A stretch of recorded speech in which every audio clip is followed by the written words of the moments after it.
Hey guys, hope you're doing well today. This is going to be my third update for my Pan That Palette and Project Pan Porn 2017. Pan That Palette was started by Amber F, and then Project Pan Porn was started by Elle S. I will have them both linked down below. I've done Pan That Palette for the past few years now, and I've mainly just focused on that palette, but this year I wanted to do something a little bit different, so I incorporated the Project Pan Porn, where I wanted to rotate in my other palettes and eyeshadows and try to hit pan on them. And I also wanted to hit pan on every single shade of my Z palette at the time. However, I think I mentioned this in my last update, I did change my goals for my Z palette, and I did want to finish everything, and then I might pan another palette at the end of the year. I'm not really sure yet. I'm just going to see how the year goes. But let's start out with my Z palette. I have finished off 2 shadows this month, and I'm excited to share my progress with you. So forewarning, my Z palette does look a lot different. I depotted a palette into it, so I'll get into that when I show my Z palette, but I'm going to insert a picture of what my Z palette looked like in my previous update.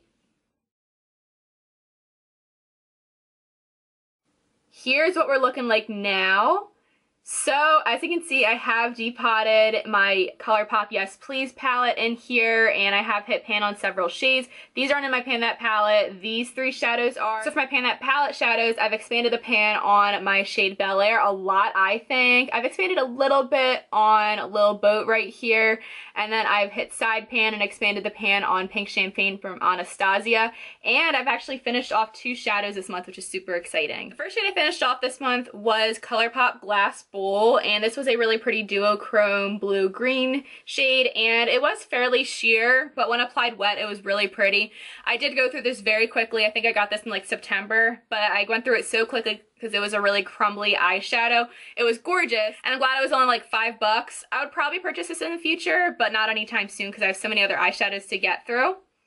And then I finished off this one from the Too Faced Natural Love palette in the shade Honey Pot. This was a really pretty gold. However, I think I have better golds in my collection, and I just purchased one recently that I do like a lot better. I finished off so many eyeshadows in this last month that aren't in my Pan That palette, and I'm really excited to share them in my empties. My next updates, I'm just going to be showing the shades singly. So here is what my Belair looks like currently.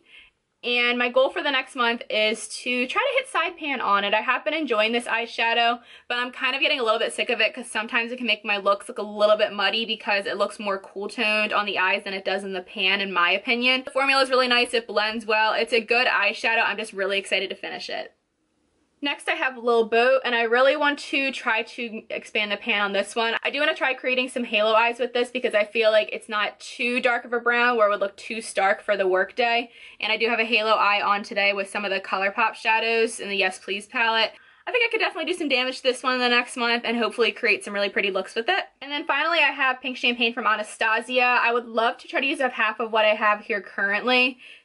It's a gorgeous shadow, but I actually have a very similar color in my Tarte Make Believe in Yourself palette. So once I finish this one up, although it is one of my favorite shadows, I won't be super sad. So those are the shadows in my Pan That palette and my goals for the next month. And like I said, I'm just going to be showing you guys my single eyeshadows left in my Pan That palette from now on. So now moving on to the Project Pan Porn. For this past month, I told you guys I didn't want to focus on one single palette. I just wanted to try to play with my palettes a little bit more. However, I did hit pan on 2 shades this past month in 2 different palettes. One was actually in a Project Pan, so it's kind of cheating putting it in here, but I'm still counting it because it is hitting pan on an eyeshadow, and then one is from my Colourpop Yes Please palette. So one of the eyeshadows that I hit pan on was the shade Fairy from my Tarte Make Believe in Yourself palette, and this is a gorgeous purple eyeshadow.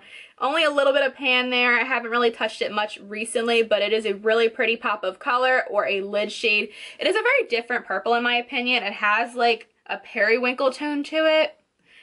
It is stunning. I really enjoy this purple, and I'm glad I hit pan on it. I still have so much shadow left, so it's not like I'm running out of this anytime soon. The next and final shade I hit pan on this month in my Project Pan Porn was the shade from the Colourpop Yes Please palette in Bling. And I wanted to hit pan on it in my previous update when I was talking about this in my Project Pan Porn, but I did end up hitting pan a little bit after I posted that update. This is one of my favorite shades in the palette and one of the best formulas for the shimmers. I feel like the other 2 shimmers don't compare to this one. This one's so much better. So for this next month, I want to incorporate one palette into my Project Pan Porn to focus on, and I chose my Jaclyn Hill and Morphe eyeshadow palette. This is my favorite palette in my collection, and I have done a review. I will link it up in the cards. But here's what my palette looks like currently. So I definitely have some dips in shades like Queen and a little bit more dips in other shadows, but Queen's definitely my largest dip. But I think I want to try to hit pan on Faint right here, which is that really pretty champagne color right here. And I want to try to hit pan on this shade. It is a matte in Pooter, which I freaking hate that name. Sorry, Jaclyn. I know it's an inside joke. Not loving the name though. So here's a swatch of Faint, and then this one is Pooter. So I definitely think I can hit pan on the Faint shade because I feel like it is a shimmer and I just use shimmers more. And I use stiffer brushes with them, so that's what Faint looks like. And then Pooter has a little bit of a dip, but I'm not really sure if I can hit pan on that one, but I'm pretty positive I can hit pan on Faint. It is a beautiful shade. I love using this on my inner corner and on my brow bone. I have it as an inner corner highlight today. I'm not really sure if you can tell, but it just gives a really nice wet look, and I'm excited to use that as a face highlight too. I love this palette so much, and I'm really excited to give it more love this month. So that was my Pan That palette and my Project Pan Porn for the month of March going into April.